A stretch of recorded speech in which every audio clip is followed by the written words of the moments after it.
At this point, the RPF, Pharrell Williams, and the staff at Hanford have a presentation to make.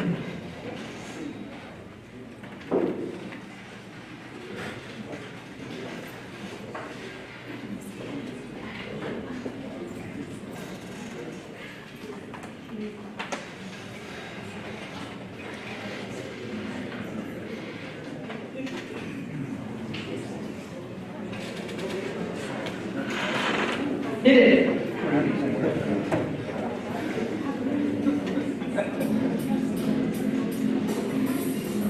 Turn it up. Need some volume. The lights down.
Yeah, I have to follow that. I'm a little worried about that shot of Kevin Meisner. He's the director of our police department. Coming out of a hotel room? What was that about? Well, Thank you all for being here today and for giving us a little bit of your time. This is a great opportunity for us to be together. First, I want to make a couple of quick introductions, as we often do. I want to acknowledge that our board members have come in a little bit early today. We're here for our regular board meeting tonight, but they knew that this forum was scheduled. They knew we were going to have some news to share, and they made the time to come in even a little bit earlier to be a part of that. So I want to acknowledge and thank them. We have board members Ken Nunes and Earl Mann. We have our vice president of the board, John Zumwalt, and president of our board, Lori Cardoza. And just walking in, we have board member Greg Sherman. Thank you guys.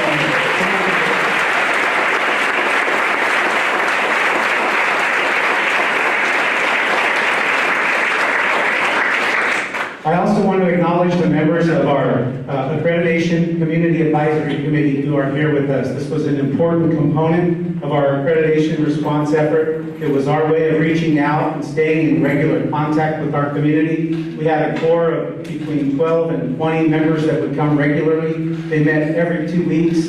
They were here to listen, to provide input, to provide feedback, and in the end became some of the college's greatest ambassadors out in the community, representing the fine work that we were doing. And so I won't name you all by name, but this little group right here, our Community Advisory Committee members, would you guys please stand up just so we can thank you?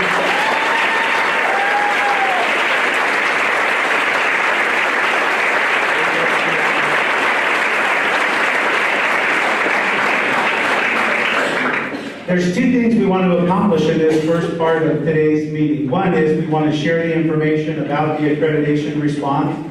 We want to give you some of the details that are in our action letter that we now have in front of us. And then the second part of this presentation is to continue the work we've been doing and use this opportunity while we're together to let you know that in our new integrated planning processes and as a function of COS 2.0, we're at the point now in our institution where we start thinking about preparing for and writing the next generation of our 10-year master plan for College of the Sequoias. And we have some staff who are designated in our process to play a leadership role in that, and they're going to share a little bit for you on that master plan overview as the second part of our presentation. The last thing I want to let you know is we have scheduled the press conference to begin at or just before 3 o'clock. We would very much love for all of you to stay, as many of you who would like to be here. We're not going to move to a different location. We're basically going to open the doors when we're finished, and we're going to let the press come in. We're going to let them set up. We're going to ask our response task force members, our student representatives, our board members, our academic senate, any of you who have been involved with us throughout this process, and that's most of you, to be able to come down and just bunch up with us right here. We have a little display that we're going to ask our academic senate president to unveil for us, and we're going to make that announcement on camera for the news media and allow the rest of our community to join in our celebration. So that's what we have planned for about the next hour, and we hope that you can participate in all of that with us. Well, let me get to the business at hand first. It wouldn't be appropriate for me to start or read anything without going straight to the action letter. Because if you remember, and I took the opportunity to do this past weekend as just kind of an exercise in reflection, but also in preparing for today, as I went back onto our website to the meeting we held in here about a year ago now, where we made the announcement and we stood together and we read the action letter that actually put us on show pause. And that was a rough 26-minute video for me to watch. But what was incredible was what we believed we could do at that time, what we thought we could do at that time, what we made a commitment to do at that time, we have now more than fully realized. We have actually exceeded that. But we did take the time to read some specific things from the letter then, and so I think it's only appropriate that we read some of those same specific things from the letter now. The letter was mailed out February 7th, dated February 7th, Friday, which is when it went into the mail. It's from the Accrediting Commission for Community and Junior Colleges. It reflects on the visit that was conducted by a team representing the ACCJC on November 13th and 14th, right here in our own district, and that report that they submitted on our behalf, in addition to the show cause report that we prepared and submitted, which you'll remember had 7 recommendations and 38 individual standards. Paragraph 2 is my new all-time favorite paragraph in the history of legal documents. And it says in part the following: the Commission found that the College of the Sequoias has resolved many of the deficiencies that were identified in the February 11, 2013 action letter. The Commission acted to remove show cause from College of the Sequoias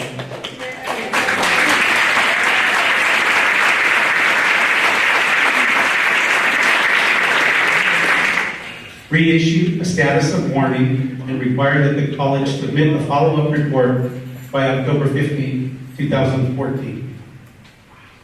It says here that warning is issued when the institution needs to provide either additional information or needs additional time to confirm that eligibility criteria and standards are fully met. And that was one of the things that we were anticipating. That's what we were expecting. We joked a little bit in the video, but we see everywhere now our planning guide, our planning model, and our decision-making model. And those processes are cyclical.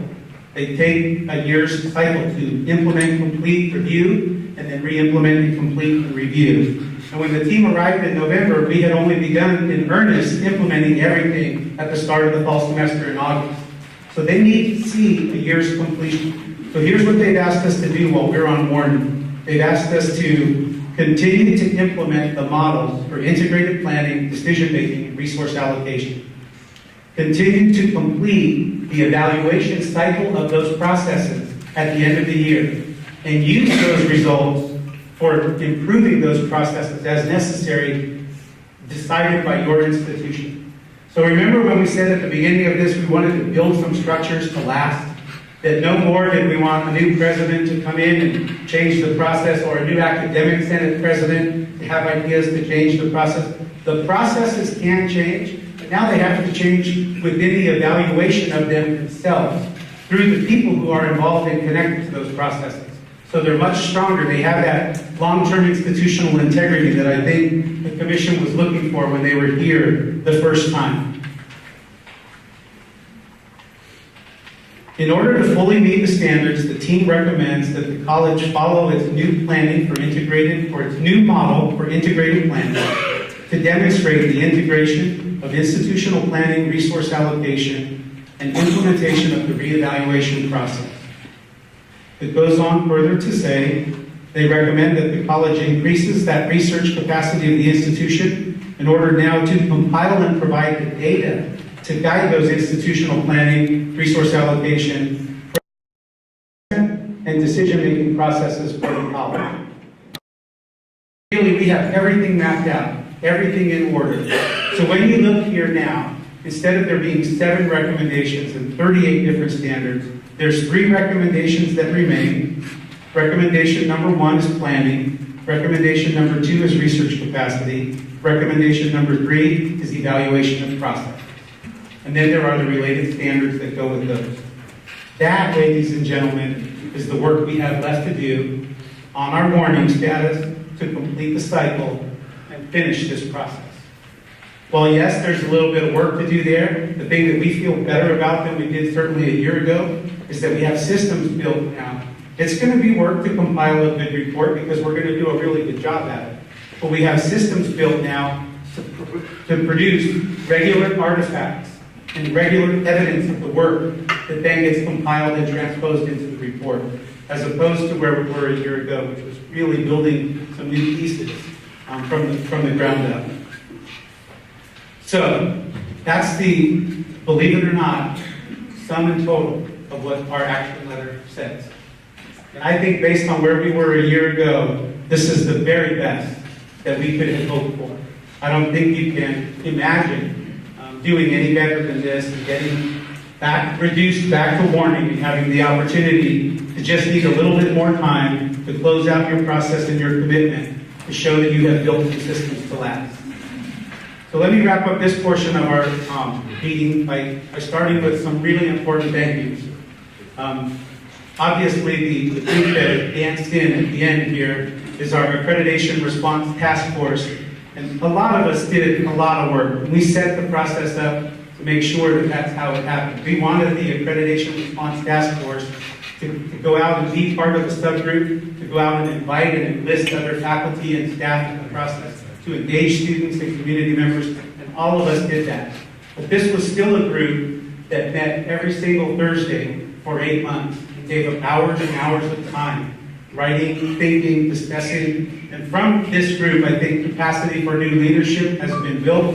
We now see them holding offices in our new structures, being vice chairs and co-chairs of committees. And so I would personally like to offer my extended thank you to the Accreditation and Response Task Force and all the time and effort that you guys put in. We couldn't have done this without you. So thank you very much.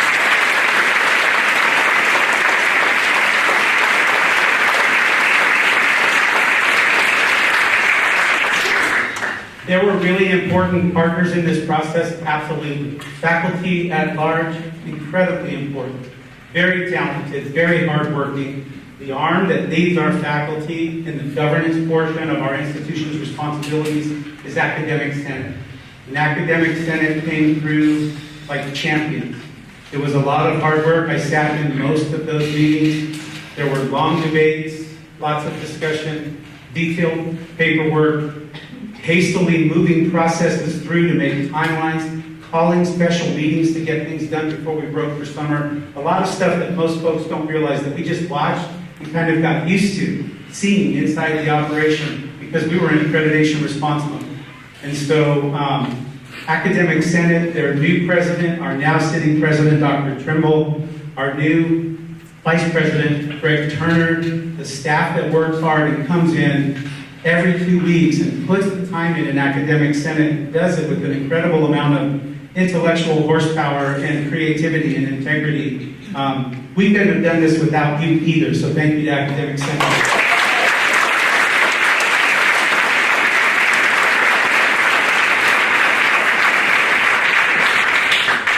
We made a really important effort to reach out to a cross-section of faculty and staff. Our staff are represented by our classified employees, both classified employees and classified management employees. And if you looked across the task force, the subgroups, and now you look across the committees, there's a new generation of staff and faculty who have come forward to help populate those. And we're really impressed with all the hard work and commitment, and I think untapped potential we've started to realize now from our classified faculty and staff. The classified classified managers and the classified staff that have come forward have made incredible contributions, done a lot of really hard work, taken this to a level now where it's a part of what their staff development is annually. It's a part of the information that they're sharing and communicating among staff, and we very much appreciate that. And so I don't want to forget to say thank you to the classified staff. They did a great job.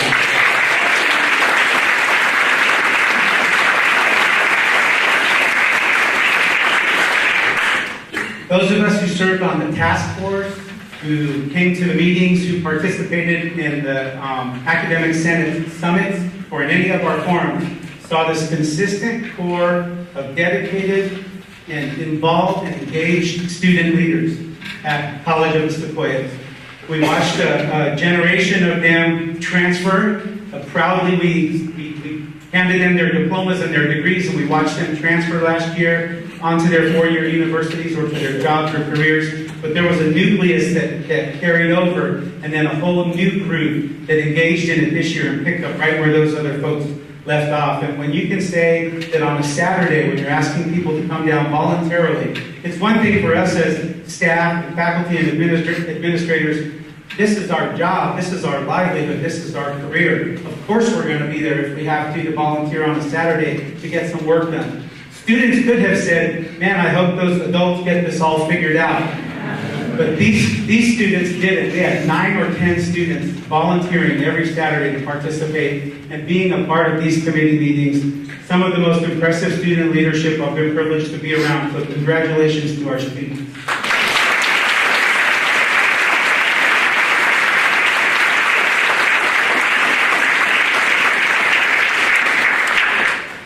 I had mentioned earlier our Accreditation Advisory Committee, and I want to thank them, but I also want to make sure that I let you know that after engaging them in the process for nearly a year, helping us study what it looks like to be going through a show cause response and accreditation, I'm not going to say they had so much fun that they didn't want to quit, but they got so involved now and so engaged. I think they understand our institution at such a better level that they just naturally agreed to stay on. And what's happened now is we don't have the Accreditation Advisory Committee, we have the College of the Sequoias Community Advisory Committee. And they're going to stay with us. And they're going to meet quarterly, and they're going to look at our processes. They know what our charts say now. They know what our diagrams say. And they're here to be that community support piece and that community advocate to make sure that those processes last. So again, thank you to our community advisory.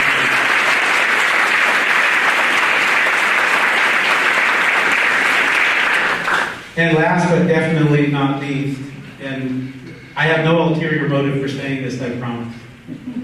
I think it's really important to thank the College of the Sequoias Board of Trustees. And I'll tell you why. I've been in the business of leadership, and I've worked with boards for a long time now, over 20 years just being in the superintendent position. And we know, those of us who work closely with boards, and you know, as members of an institution, when a board doesn't function well, it affects all of us. You may not think so, but it does. And it especially affects administration and the associations, the professional associations and the processes at a campus. And we've all seen that. We've all heard stories. We all know of examples of where elected officials can't pull together. Elected officials can't gel. And you hear about that and you read about that in the newspaper. Well, I'm so pleased to tell you that we have a board that works incredibly well together. First of all, when this news broke, they stepped forward and said, a share of this responsibility belongs to us. You know, we did a lot of making sure we didn't blame anybody, but the board stepped forward and said, a share of this responsibility belongs to us. We want to know what it is we should be doing differently and better to play our role appropriately in accreditation. And they set out to get the training and the workshops and the materials to study, know, and listen how to be more effective in their role as elected officials in accreditation. They knew what we were doing every step of the way. We made a commitment to keep them informed. They provided us approval of some additional resources when we needed them. They provided us support to go to conferences and go to visits and get the things that we needed. Remember, a year ago when we were still in budget crunch. And so I never take for granted the fact that I work for a really good board, because I know what it feels like when you don't have that and when you're working with that as one of your challenges. We've never had that challenge here at COS in the time that I've been here. I don't anticipate it in the future with this board of trustees, because they care about the college deeply, they're well-read, they care about the employees, they come prepared to make decisions, and they want to trust us to do the work that we're empowered to do. So thank you very much to our board of trustees.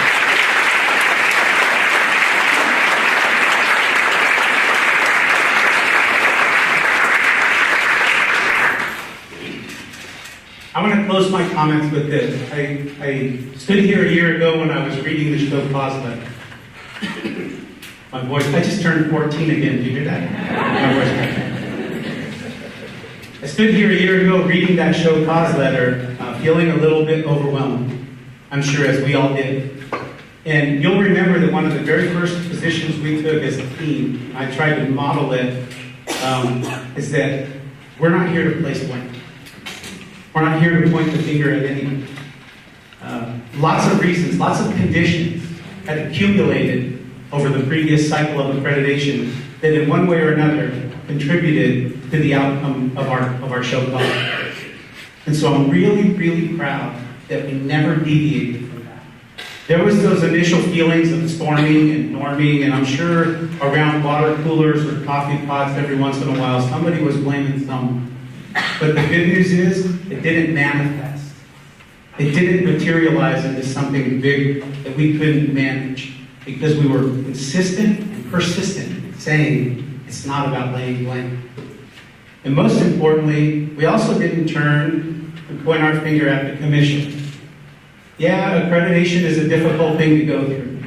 And yes, accreditation is one of those things that we come to voluntarily as an institution. You know, we don't have to participate in being an accredited institution, but we want to because we know that's our link, that's our lifeline to CSU and UC and other agencies. We want to be an accredited institution. So we never spent a lot of time as an organization blaming the people who had to judge us. That to me showed incredible maturity and professionalism and respect on your part. Because you know those kids we grew up with who whenever something didn't go their way, they wanted to blame it on everybody else. Or whenever the game wasn't happening like I wanted it to at the playground, I'd pick up the ball if it was my ball and I'd take it home. We didn't behave that way. And because of that, College of the Sequoias isn't in the middle of a lawsuit or a hearing or anything like that. We're off to show cause.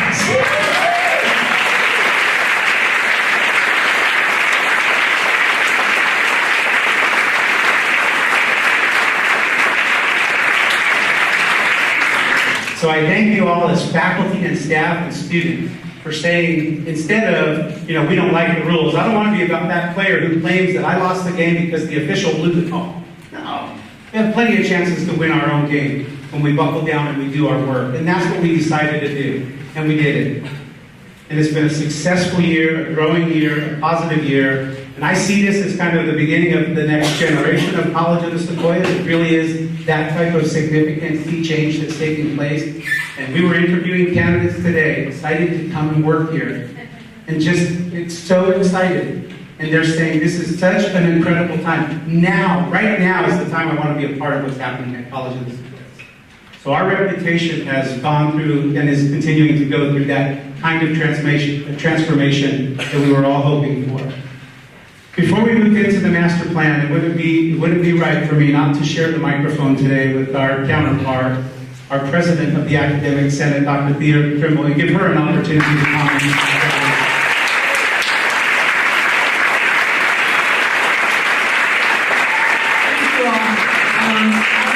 To kind of build on what Stan said and to add one more really big thank you, and that is to our superintendent president, Stan Carrizosa.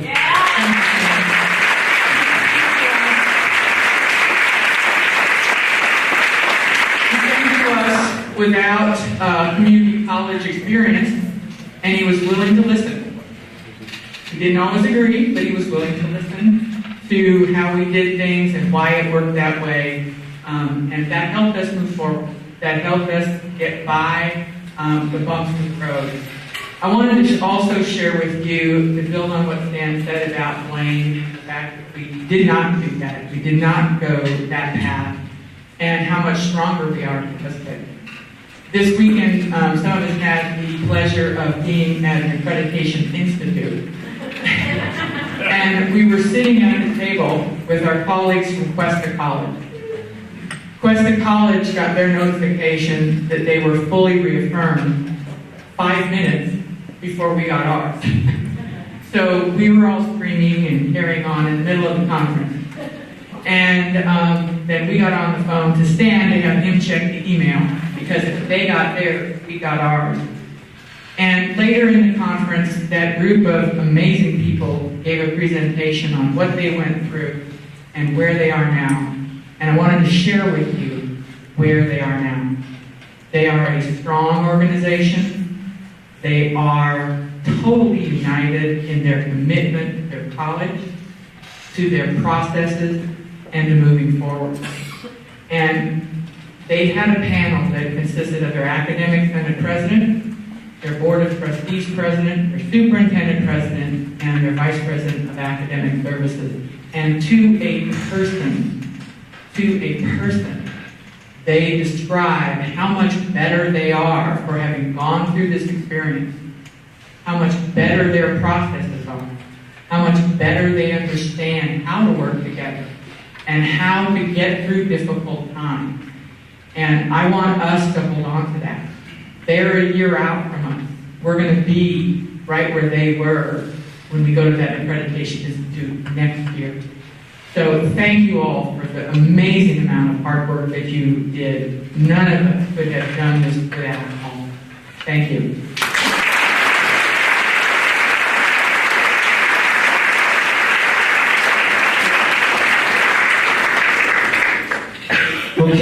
get ready to entertain what media may show up today. We wanted to finish this first part of our meeting and our presentation by starting to kind of live COS 2.0 now. This is what we do. These are the processes that we're committed to. And one of the things that's set to expire in 2015 is the College of the Sequoia's current master plan. The 10-year master plan was developed in 2005. It has a lifetime of 2015. And in 2015, the next generation of that 10-year master plan needs to be complete. In order for us to do a good job and to meet the requirements that we have in our planning processes now, it needs to start now. It takes the course of this year to put that plan together so that our board can be well-versed on it, have reviewed it, read it, and ready to adopt it by January. So I'm going to ask our lead staff to come up and give us a quick overview of where we are in preparing for the next generation of the master plan. Thank you. Okay, and before I start, I just want to, wow, what a difference a year makes from standing here a year ago. I just want to thank a couple of other people that kept me sane the last 6 months. These were the writing team, and these were amazing.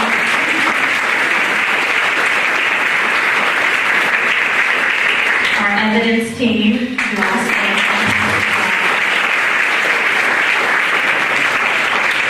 for those of you who go to the board meeting tonight, you're going to see the evidence of the evidence team there tonight. We're going to recognize them.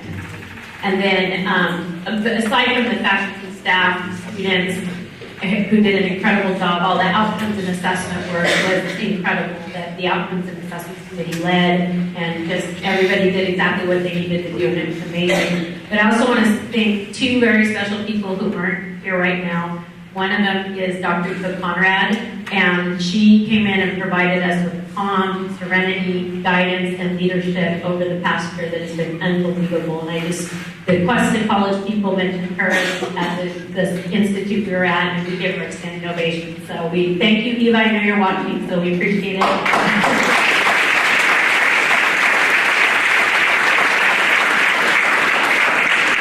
And then Dr. Bob Pacheco, who came in and helped us find some meaning to the outcomes and assessment work and how to get it in cycles, and helped Joni and her team and Robert Teto really get that going, and got us to a point where, if you heard Stan's letter, outcomes and assessment were not even mentioned. So we are where we need to be. So thank you.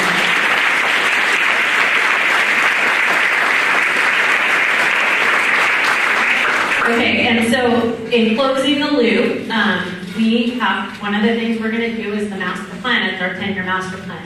And the District Governance Senate charges the Institutional Planning and Effectiveness Committee with starting this process. And so I'd like the members of the Institutional Planning and Effectiveness Committee to stand up so you can see who they are. We have Lee and Donna, Ryan, Stephanie, Omar, Jesse, Ron, Corinne, Dolly, and I know Lisa Lowen is dancing in Hanford, so Lisa's on our team as well. And Marvin was here, so Marvin, I didn't see you, but Marvin Kurt is also on the committee. And then my illustrious co-chair, Greg Turner. So we're going to share this presentation today. And for those of you guys that didn't know what this shirt is, last year at this time, Greg made this shirt and gave it to me and Stan, and it says at the top, "What's the plan, Stan?" So great creativity. Those are collector's items. Yeah, they are. There's two. Okay, so the first thing with master plan, and I think, Tim, we have to, there you go.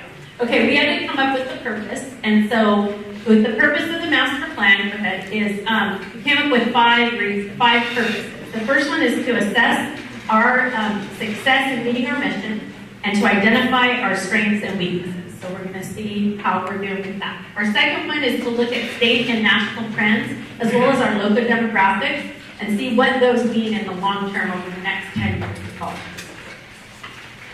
Out of that, if you guys remember how this works, from the mission, or from the master plan, that's where we have our goals. So we're going to develop goals in the master plan that are going to lead to our objectives for the strategic plan. So we're going to develop those goals through this process.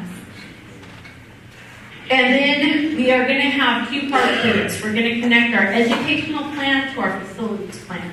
And so looking at our educational needs, what are our needs for facilities over the next 10 years?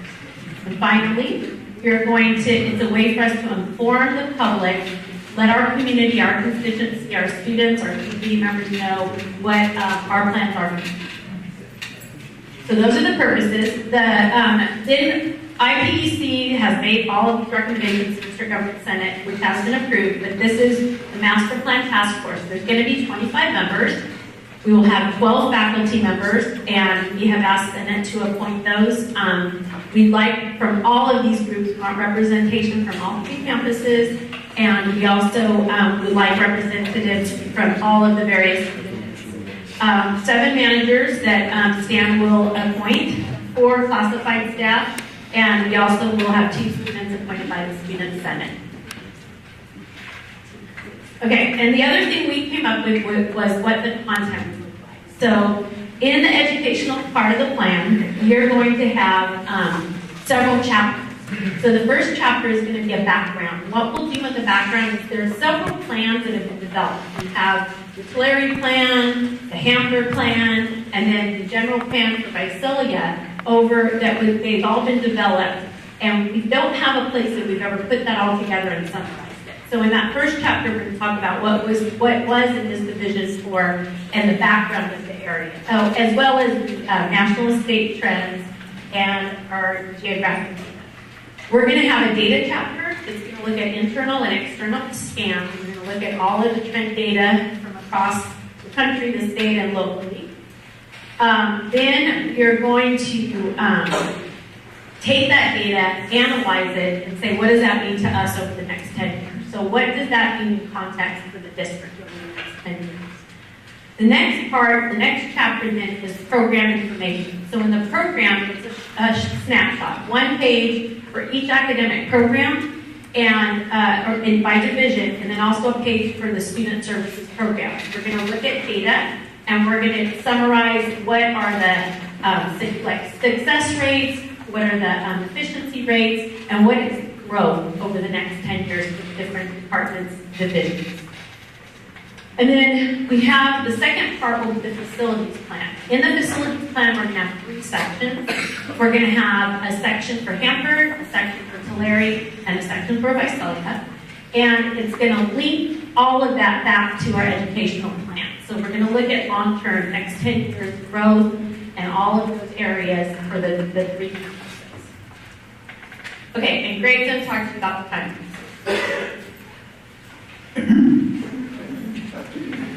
I think everyone needs to start with a dance move. That should be a new dance. If it wasn't a dance move, I would never do it. Basically, the timeline that we're going to look at is for the first couple of phases. We have 7 full phases that go all the way through January of next year. That's the time when the board should be approving the master plan. The first phase, I was just going to say that was up there, is done. As Jennifer pointed out, the plan, basically we met with EVA, we spent quite a bit of time working on the content, the timelines. Those of you in faculty and district governments have actually seen the full timeline. You're just going to get a snapshot here, basically just through the end of this semester. And so the first phase will be drafting the roadmap, developing the master plan. This is, that's approved. All right, the phase 2 will be data gathering, distribute the template and data.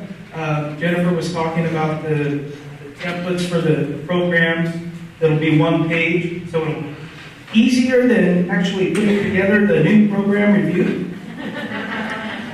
Okay, so it shouldn't be too much work, but this is work that's going to have to go out to the departments and the programs with some help, of course. And that's what the template and data is referring to. And we'll be doing the first draft of the background chapter at that time. And the task force will be meeting in March. I don't think the date's exactly set. But it'll be starting in March. Those of you who are joining the task force, and I know there's a few more faculty out there that want to do that. We still need some volunteers. Gotta put that plug in. Okay, phase 3, the first chapter of the data chapter will be done. The task force and IPC will review the graphs. We'll also be projecting growth for the next decade. Don't ask me how that's done. I'm an English teacher. You do the math. So this will be largely done by the research and data department. Phase 4, the consolidation, description of academic disciplines and student services. These will come out of those rubrics. The one-page thing that we've already talked about. Template.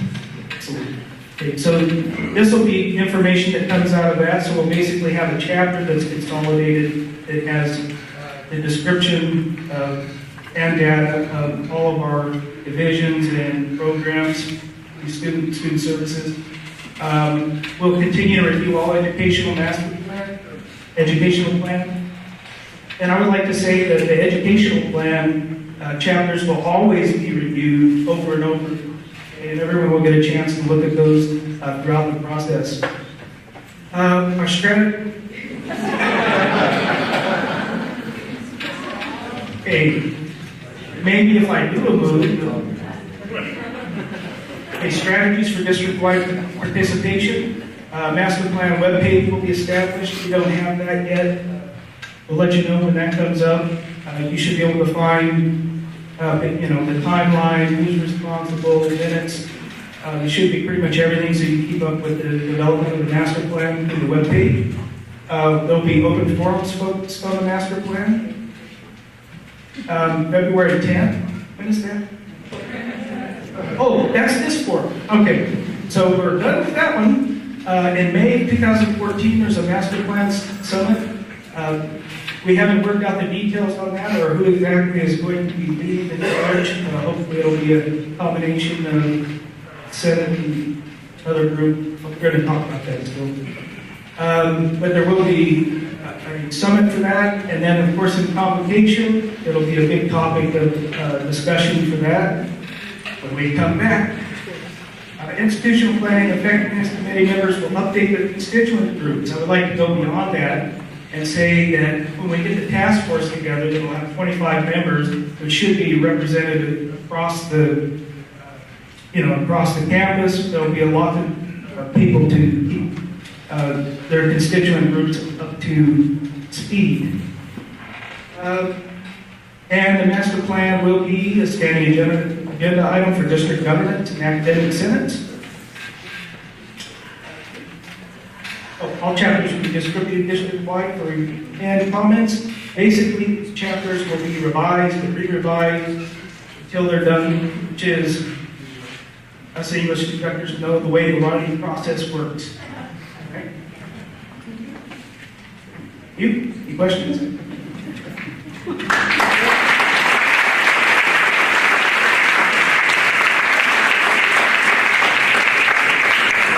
Thanks, Greg. So as you guys can see, it's going to be a pretty intense process that we'll be going through the next year. But the important part is that all of this information is what's going to guide the institution for the next 10 years. So I know Greg and Pia still need about 8 to 9 faculty members. So get your name in to Greg and Pia if you're interested in participating. And I know we still need the 4 staff members who are going to participate and our 2 students. So we need to get all those names together, and looking forward to working with everybody over the next year on this process. I guess if you have time for questions, or if you want to take questions for Stan on the accreditation part, or for Greg or I on the master plan. So, any questions? Oh, what about from Hanford or Tulare? Oh, and I do want to just say, Kristen, staff in Hanford spent the morning putting that video together. So thank you guys.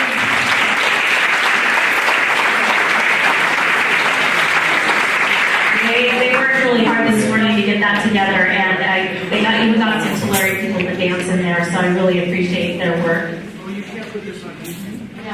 No, it's a hidden YouTube link, don't worry. Any questions? Okay, I'm gonna hand it back to Stan then, thank you. Okay, as we get ready to wrap up, again, we'll open the doors and we're going to allow any media who have come to come in. They might need a minute or two to set up cameras. We heard from at least a couple of news stations that are going to be here, and that's nice. And some of the local print media is going to be here, and that's nice. They're also, I think, going to be very interested in talking to faculty members and getting a chance to ask you questions about your experience and how that all worked in the process. We're excited for them to have access to you if you would like that. I guess in closing, I want to say this. You know, as I listened to us start to describe what life looks like going forward as the OS 2.0, and we've worked really hard to achieve this model of participatory government. The flip side of that is it requires lots of us to pull together and work. It's hard work. And we get to this point in the academic year where we're, you know, halfway through, or at least a third of the way through the second semester, and we do get that feeling every once in a while, like there's just not one more committee I could be on.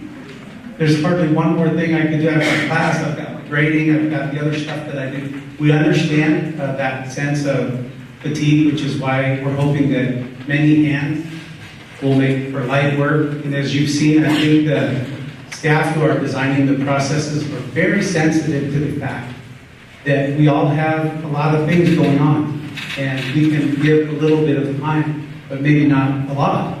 And so we're trying to do it in a way that's sensitive to your time and allow you to have that opportunity to participate. And so we're going to continually be sensitive to that and try to make it as manageable and doable as possible so that we can keep processes moving forward. Okay, at this time, if you are interested at all, and of course we would hope that our response task force and advisory members, we'd ask that our board members and any members from Academic Senate, that any faculty or staff, believe it or not, I think as I look around this room, if we chose to, all of us could fit right here.